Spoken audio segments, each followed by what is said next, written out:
Yeah, I mean, I thought it was really funny, Riv. That's because it was your pun. Well, yeah, which is why it's hilarious, obviously. No, I don't No, think so. yeah, it's... All right, oh, hey. What's going on? Today on a special edition of PTL, we break down the 6 teams that will be repping their regions in Shanghai. We'll also check out your response to see if you know the pro. That is right, and reveal why Bangi might be the real MVP of SKT. You're looking a little down. How you feeling, freak? I feel super green. That's great, because Primetime League starts right now. We're just gonna take it down, and congratulations, RNG on MSI. And just like that, SK Telecom, they will win their 3rd championship. Supermassive are going to MSI. Hello, everyone. Welcome back, and welcome to a special mid-season invitational preview edition of Primetime League, coming to you with beautiful Shanghai, China, right here behind us. I'm Rivington Bisson III, and fresh from his trip to Nevada's more infamous institution is David Freak Turley. Welcome back, man. How are things? I never went to jail. I don't know why everyone's saying this. I'm not Dyrus. Like, it's fine. Or whoever is supposed to have gone to jail. Well, here's a question. Are you hyped for some regional action? Yes, I am. Regional action's going to be awesome. Let's get freaky. Come on, let's go. Because we had to take a week off and bail someone out of a little hot water, not pointing fingers at anyone, we didn't get a chance to talk about the final 3 teams that earned their way to Shanghai. We're going to correct that right now. Yes, we are. So joining the North American champions CLG, European champions G2, and LMS champions Flash Wolves are the winners of the International Wildcard Tournament. Turkey's super massive, LPL's Royal Never Give Up, and Korea's champion SK Telecom T1. It's going to be a great tournament. Before we break down the competition, we need to highlight what impact this year's MSI will have on the 2016 World Championship. Right, so the big thing is now Pool 1 seeds are no longer sacred. The 4 teams that make it out of the group stage into that top 4 will earn a Pool 1 seed for their respective regions, and it gets even more intense for the wildcard teams. If Supermassive advances to the top 4, then not only does there's now a Pool 1 wildcard team, but it's specifically Turkey's spot. So whoever wins the Turkish League in summer is going to Worlds as a Pool 1 team without going through wildcard. In fact, the number 2 team goes to wildcard, and Turkey could get 2 teams. I love it. It's really not you're kind of fighting for your team. You're fighting for the entire region, which will always come out better. Right. So even if you're a TSM fan, you better root for CLG, and if you're a KT fan, better root for SKT. So, while Freak and I could have easily done this episode of PTL ourselves, like the professionals that we are. Yeah, absolutely. Great job. The best. Way to be the best. One side job. It's always nice to have a little bit of company, especially when that company is as talented as Mr. Team Fight Breakdown, Joshua Jat Leesman. Whoa! Yeah, all right. What fight you got for us? The fight between Freak and I to see who was taller. I win. Competition Not begins. right now, though. No, now, you stay down. before we break down the MSI contenders, children, calm down. Okay. Individually, let's take a first look at the regions side by side. Let's get the big picture here, gentlemen. Yeah, there are a lot of stats here, but I think the ones that stand out are the highlighted ones, obviously. You can see the LCK. I like to think of their Dragons being so much higher. And it's funny because they haven't even really been prioritizing Dragon. It's Dragon and Rift Herald they have a huge priority on. They farm the jungle, and they really have measured fights that only happen when they need to, which I think separates them from a lot of these other regions who have a lot more random fights based off mistakes. Yeah, a lot of the gameplay is just around getting deep wards and tracking everyone, and no one ever goes in for the chance of getting ganked. So lower kills, more risk averse, and just more dragons because they just show up. They don't run away. All right. Well, let's start our regional rundown. I promise I'll keep my pants on for this one. With the reigning world champions and the favorites to win the midseason invitational, you've guessed it, Korea's Spring Split champs. Nice try. SKT, for the first time in NA, in a long time, not in NA, SKT entered their LCK final showdown versus the Rocks Tigers as underdogs. But in the end, as SKT do, they proved once again why they're the best team in the world as they walked away with their 3rd straight LCK title. A 2nd straight trip to MSI, and yet another trophy. And as you can tell, looking very much like mine at home, they're going to need a new trophy soon. They're filling that one up fast. SKT are just an actual esports powerhouse in Korea. They've been amazing and dominant for like actual decades in several games. And unsurprisingly, they've yet again bred a top team. Yeah, and I think it's so impressive how they've also done it with a new top laner and a new jungler who they switched out midway through the season. Because coming into MSI, we're thinking like, oh yeah, it's SKT again. But this team is actually a lot different, and they've gone through a lot of growth. So I really have to credit Coma, Faker, Bang, Wolf, the guys that were here last time, for nurturing the new guys on this team and turning them back into the SKT powerhouse we know from international events. And you usually don't get the result that they did. Looking at some of the guys you're talking about, Blank is one of their players had some troubles in the beginning, got better, but that just spread out to the team getting better as well. It didn't just level out. Well, yeah, the big thing is 2016 has a different League of Legends play style, right? Tank junglers are pretty much out. It's all about the marksmen and the Nidalee jungles, like the hard carry ones. And Bengi's not really good at that style, and so SKT's got to sort of reinvent what they're supposed to do here. But Blank levels up quickly. He was over in China, was fairly unimpressive. Now in SKT becomes a really top-tier jungler, and just shoots up in overall performances, right? He went to IEM, played instead of Bengi, got a little more confidence there, and then by the time he was in the final against Rox Tigers, he's like, I've now had more experience than Peanut. I'm confident against you. Yeah, Blank has stepped up huge, but I do also have to credit Faker, Coma, Bengi, and the whole organization for making that happen, because how many people could step in, be Faker's jungler, and look good after half a split? Yeah, that's going to be a daunting task. So SKT is the clear favorite to add another trophy to their display case. The last region to win a major international championship that didn't start with the letter K was our host, China. Last year's LPL Spring Split champ EDG took out Korea's SKT at the inaugural mid-season invitational in Tallahassee. This year's LPL Spring Split champion, RNG, is hoping to make it 2 MSI titles in a row for China, while other regions' top teams toppled in the postseason. RNG entered the LPL playoffs as the best team in the league and left carrying the trophy, taking out to EDG in the finals to earn their first trip to the midseason invitational. But being the best team in China hasn't been good enough in recent international events. After consecutive second-place finishes at Worlds and EDG's MSI upset, the LPL has fallen in the latest multi-regional competitions. And now it is up to Energy to return China to their former glory. Can it happen with these teams? Yeah, I think so. I mean, they've just been sandbagging this whole time, waiting for the return to MSI. That's really the big tournament for them. But in all seriousness, China has fallen on hard times, but not with these players at international events. This will be a new LPL representative at an international event. They have the experience of Mata. They have the talent of a lot of guys like Xiaohu, Whoosh, and MLXG, who I'm all really hyped on heading into this. And it's kind of hard to pay attention to LPL sometimes, and you think RNG isn't a name that's very well known, but these are known players, they are good players, and as you mentioned, they were the best during the regular season, so it makes sense that they won the playoffs and will be representing them here. Yep, continuing the dominance I think is actually a really big deal, because showing consistency has been the big difficulty of China. LGD was the best team in China, went to Worlds, sucked really hard, kept sucking, and then actually sucked in the rest of the regular season. And that team was also not good in the regular season, exactly as you were saying. So this team is a consistent, I think, a consistent force. Yes. All right, so if RNG is going to win China their second straight MSI title, they're going to need their up-and-coming jungler MLXG to have a major impact on these matches. He's been doing it throughout the season. Is the international player they need, though? I think he is. And also, before we get into him as a player, did you know MLXG is an initialism for Mandarin for spicy hot pot? So there you go, guys. Some knowledge for all of you about fact check. He's told me to fact check it. I mean, I got it off the internet, but I'm pretty sure it's still true. And the internet is always true, but really, he's a very aggressive jungler. I think he's talented. I like his synergy with Xiaohu, and I also like him with Mata. So these guys do get themselves in trouble sometimes when they invade too early and too often, and a lot of times with gold deficits, they'll still be making plays like they have gold leads. But overall, they have a lead enough of the time in the LPL that has worked out very well for them. All right, so RNG and China take their first steps towards a second consecutive title when they face off against North America's Counterlogic Gaming in Game 1 of the 2016 Mid-Season Invitational.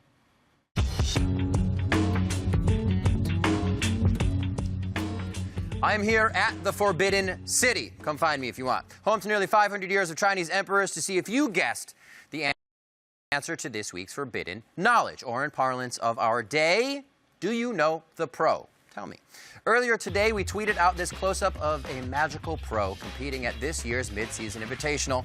And if you didn't need a Fidelius charm to realize that this was Dumbledoge, then this means for you, darling. Dumbledoge is one of only 5 players to participate in both Mid-Season Invitationals, joining SKT's Faker, Bang, and Wolf, and his supermassive teammate, Thaldrin. Turkey's carry support helped the Turkish champs earn a spot at MSI by proving he was the most dangerous support at the International Wildcard Invitational, locking down nearly 12% of his team's kills. Support life! But even with Dumbledoge at support, Supermassive will be an underdog, and he'll need to make more plays like last year's God Kill to earn Turkey their first win at MSI. Looks like Thakali's and Thaldrin just on the other side, and it's going to be as well. Dumbledoge from the top lane. The hits go in. Oh, 10 points to Dumbledoge. First blood. But Sheik does kills Faker, 3 minutes into the first game of MSI.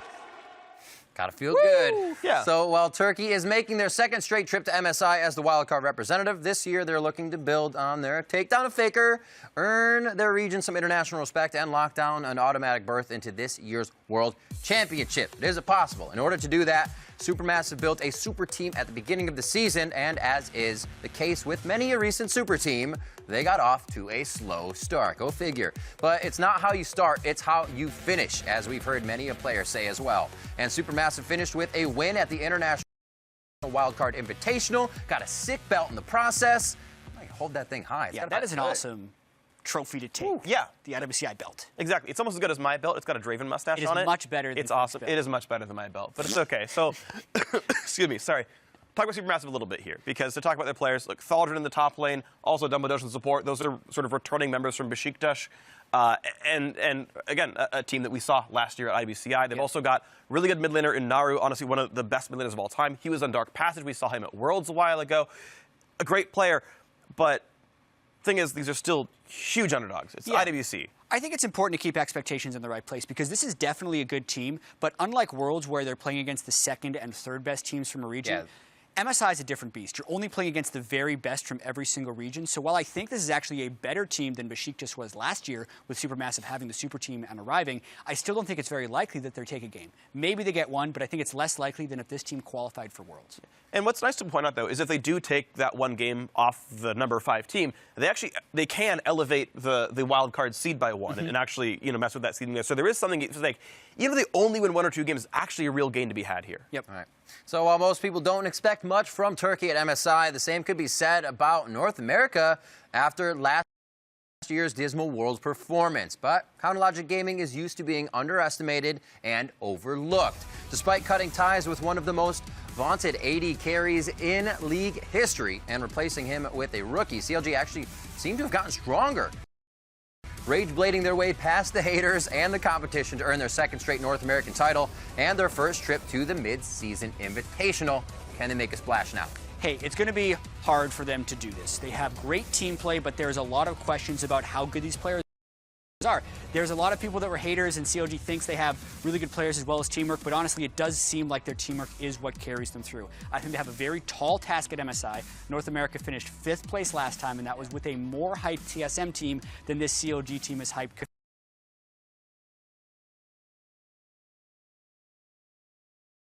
Finished 5th place last time, and that was with a more hyped TSM team than this CLG team is hyped coming in. So I want them to do very well, but it's going to be a tough road, and they have to perform extremely well.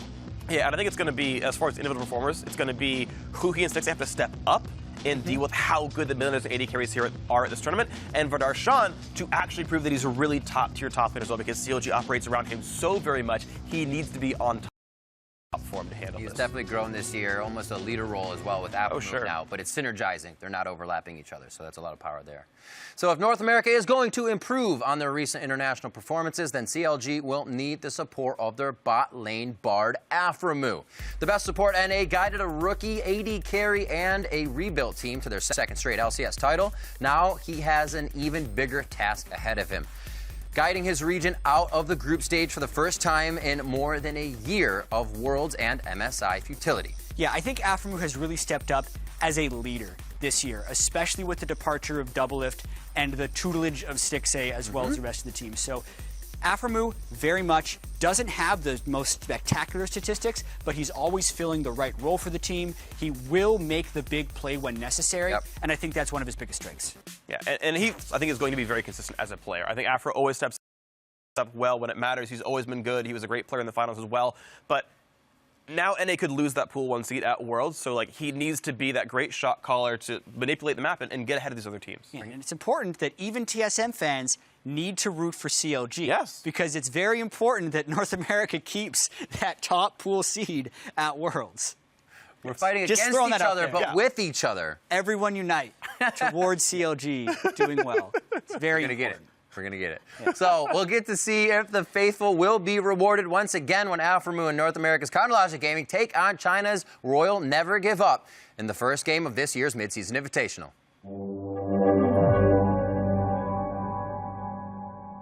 Hey everyone, welcome to the Great Wall of Twitter, the only structure on the entire face of the earth strong enough to withstand the awesomeness that is this week's Twitter question. First, let's take a trip down memory lane. Last week we asked you who will be the LCK, LPL, and IWC teams to earn the right to represent the regions at MSI, and for Spot in the Hall of Fame, you had to tell us how many total kills there would be across those three finals. Now, unless you scrubbed past the first half of this episode, you already know the answers are Korea's SK Telecom T1, China's Royal Never Give Up, and IWCI champs Turkey's Supermassive. Now, what you won't know, unless you did a whole lot of counting, was that there were 339 total kills across those three regional finals. Now, first, the good news. Congratulations are in order for @Ace of Faces and @Larray, who correctly guessed the three regional reps. But the bad news is that no one got it right. But the good news is that Kobe didn't either, so good, because you're not allowed to be in that one alongside me. Now, before we move on to this week's Twitter question, I wanted to give you guys some food for thought, particularly about which LCS players have had a lot of deaths per game across the last three World Championships and the inaugural Midseason Invitational. Well, Hyde leads the way, but SK's Gillies is not far behind him. And also talking about players that are participating at this year's MSI, we have two CLG members in the top 11, which is Aframu and Darshan. Okay, so why are we telling you about this? Well, we're going to tell you why.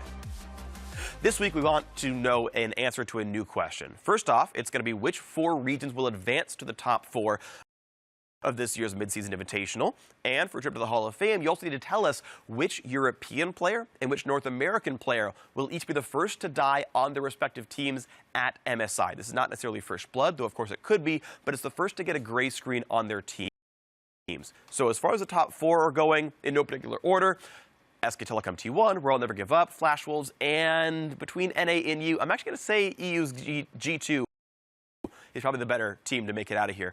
As far as the players that are going to give up the first deaths on their team, though, I'm going to say Huhi for CLG and Kikis for G2. Now, guys, remember to tweet your answers to @LolEsports, use the hashtag PTL, and get them in before the very first game of the group stage, or we're not going to count them. Good luck. See you in the Hall of Fame.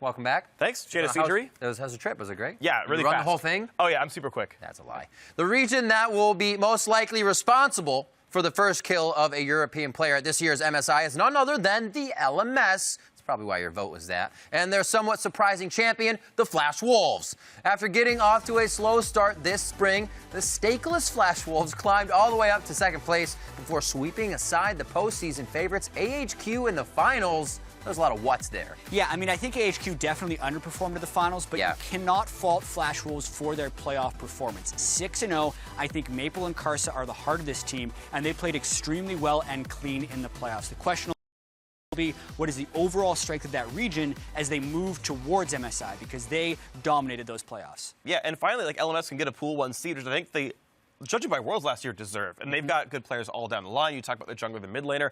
Keep in mind, NL is like the #1 KDA player in LMS, Sordat's #3, so their bot lane's super strong as well. And they were part of the carry force from Wolves at Worlds last year. Definitely super strong. I hear NL. I remember Penta kills, man. This guy never loses. Never loses.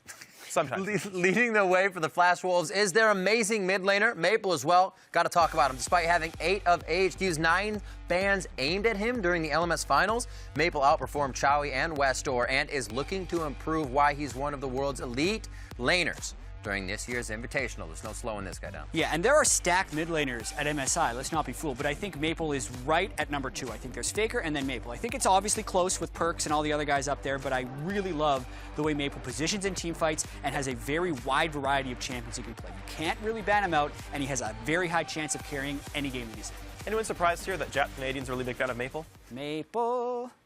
Sweet, sassy Molassie. Maple's great. The final region in our rundown is the European LCS and their rookie champions, G2. G2 had an amazing LCS spring, securing the Rookie of the Split, MVP trophy, Coach of the Split award, and most importantly, the Spring Split title and all the confetti that went along with it.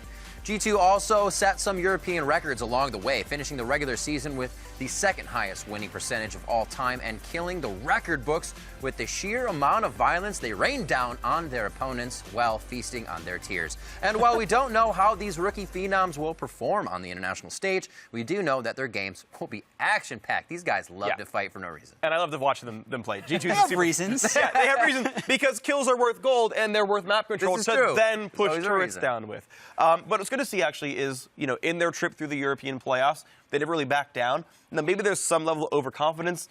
Perkz just coming in being like, I'm just going to blind pick Zed into your Lissandra. I don't care if it's a bad matchup. I'll start 0-3. And like, the fact that he came back is good, but the fact that he started 0-3 might mean this could go really badly against better teams. Yeah, I think it's a really talented team, and I almost feel like I've accidentally bought into this narrative that this is somehow an underhyped and underappreciated team.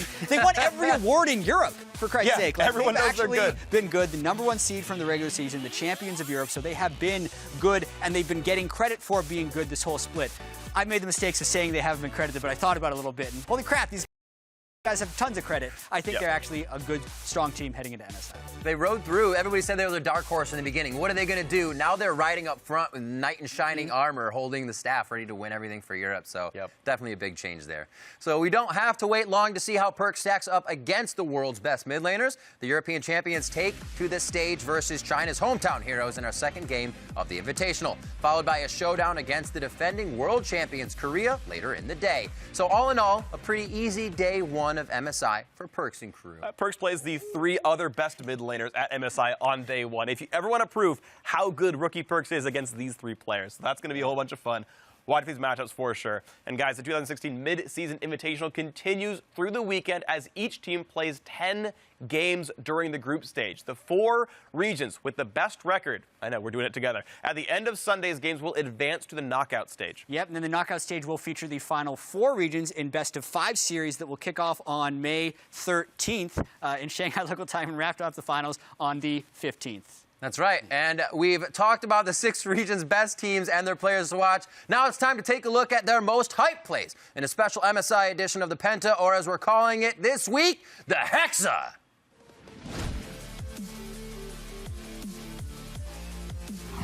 Coming in at number 6, from the European LCS, it was G2's Trick with the slick Baron steal in the finals. See if G2 can do anything about this one. Teleport has started to channel on the bottom side. We might be in for another smite fight. In goes Perkz. It's taken. Trick is a god. I cannot believe it. Another hero steal, keeping G2 Esports in the game. Kikas was trapped in that Baron pit. 3 members from Origin had a quick glimpse at it. It's like, you know what? I think we're done here. Popping into number 5, from the North American LCS, CLG's Synergy was on lock with the double teleport, securing them the semifinals win against Liquid. Yeah, Piglet is definitely in hypercarry mode right now, but Darshan wants to kill him. That's a little ambitious. Well, double TP! It's 2 of them, the double TP! He only thought it was 1. He had to have only thought it was 1 TP, and he could exit that with a Caliber net. At number 4, from Turkey's TCL, it was Supermassive Staldrin with a huge outplay versus CLK's Madness. Birkaç yükü daha olsa bunu yapamadı. Taldir'in bu arada Madness üzerine gidiyor. Madness az manası var. Taldir'in ise az canı var. Ama Taldir çok daha fazla hasar veriyor. Minyonların arasında sıkıştı. Çok güzel bir ulti Taldir'den. Bakalım Madness oyun yapabilecek mi derken o oyunu Taldir'in yapıyor. From the LMS, it was the Flash Wolves NL gunning down all 5 members of Machi in our number 3 play. 哇，你可以看得到这一边的会战 ，Apex 开启了大。 这时候打迷迷弹，身上迷弹这边没有死亡。哦，这个虚荣漂亮，回来回头，舍择一个 combo 打在的是 Dreamer 跟对方的2个人身上。泰坦这一边呢，哇，没有办法防守对方的伤害哟。4连杀 combo 这一边5连杀 NL 要给他吗？最后一个人头5连杀，哇哦！一眨眼之间。 At number 2, from China's LPL, Royal Never Give Up's Name was in top form as he picked up the game-winning pentakill against Vici Gaming. Slays Looper and Shao, who just can't do anything but he's going to lock up Mata. Easyhoon getting out chewed by Name. Name actually gets himself a double kill as now Danny's going to come over Name. He flashes over the side. He's trying to go in onto Caveman. Still cutting away. Lifesteal's there. Look goes down. Name gets a triple kill. And now Caveman caught out of position. There's the Quadra. There's the pentakill. Name saves his team. And at number 1, from Korea's LCK, it was SKT's Bang with the back-to-back quadra kills in the comeback victory against the Rocks Tigers. Oh, here we go, coming in. Smeb does some damage, he's all over Bengi. Meanwhile, the counter engage. Faker comes in and ults himself. Duke getting in the back lines too. Kuro still okay. Bengi, wow, Bang managed to take out Smeb. Bang! He's coming back into this fight. He could win it for SKT. And now Bang and the rest of SKT. Holy cow! Triple kill for Bang. Quadra kill. Faker gonna Zonias himself. That's a kill coming in already for Bang. Smeb just really trying to find a way. Bengi gets taken out now. It's 4v4, double kill for Bang, and here we go. Duke comes back in onto Smeb, and Bang again, untouched. He is carrying. There's the triple kill. Gets low. There's the quadra. Will he get the penta? No, he gets denied by Duke. That is an MVP performance by Bang, ladies and gentlemen. Absolutely. Riff, watch out, there's a giant panda behind you. That doesn't work. It looks a lot better to them. So remember that while you're cheering on your region to be victorious, be sure to hit us up with the most hype plays of the Invitational. Send your nominees for next week's Penta to @LOL Esports. Hashtag it, the Penta, as usual. And we will feature your favorite savagery. And you can check out that MSI edition of the Penta next Wednesday, May 11th at noon Pacific, 2100 CEST, as we preview the final 4 regions competing for the mid-season invitational title. And now, before our regions take to the Rift in a battle for ultimate supremacy of the LOL esports world, it's good to take a moment to reflect on our similarities. What binds us together as a community? Similarities like our passion for League, our love of Penta-worthy plays, and our regional pride. Exactly. You're looking a little down. How you feeling, Freak? No, I feel super green. That's good, because Primetime League starts right now. That's a wrap. Whew, man, great job all year, CB. You've been fantastic. Tons of damage. Ugh. See you in Shanghai.